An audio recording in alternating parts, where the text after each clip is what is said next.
sometimes we're on a path and then we're given opportunities or something comes into our life that we think, oh, I really want that. And then you think, oh, but I can't do that. I don't know how to do that. So when I was a beauty and, makeup artist and stylist working in television behind the scenes, and then I'm asked to be on camera and give beauty and style tips, then I'm given a book deal.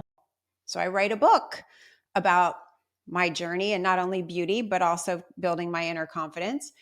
And I'm invited to speak on the Power of Women tour. My first speaking engagement, which is where I met you, started off in Toronto, Canada, and it was like 3,500 women. And it's just, it's unbelievable.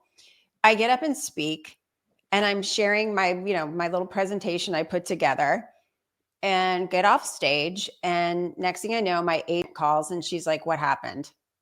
And I was like, what do you mean what happened? And she said, oh, it didn't go so well. And because I'd never, being on TV is very different than giving a presentation or a live speech in front of an audience. So she said, I want you to work on changing some things up. And then the next stop was Calgary, which was with you, Barbara Corcoran, Sigourney Weaver.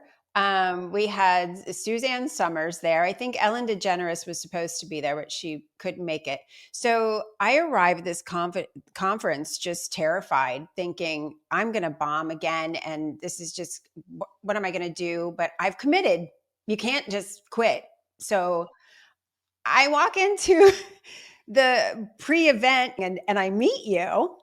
And we immediately clicked, and you said, do you want to have dinner? And I said, sure. So we had dinner, and I explained to you what happened. And so you gave me some tips and really helped me so much that I went back to my hotel room that night. I reorganized my presentation. I had more confidence in what I was doing, thanks to you. I walked out on that stage. I gave my presentation, and a standing ovation from 3,500 women. It was like, drop that mic, girl. Whoa.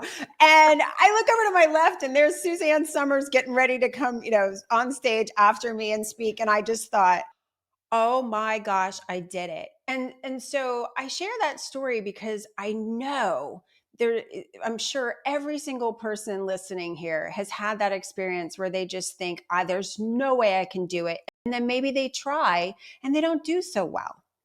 And a lot of times we just want to quit and give up and think this isn't for me. But when we do that, we sabotage our chances of doing something that is really special and meaningful and something that I really wanted. I just needed some support, And so I thank you for that always. You're so welcome. And also, though, I want to call attention to the fact that you had such purpose in what you were doing and such commitment, and your values really aligned with what you were talking about. And that's why also, in addition to whatever advice I gave you, that you were able to go forth and do all the fabulous things that you've done. Thank you. Make me cry.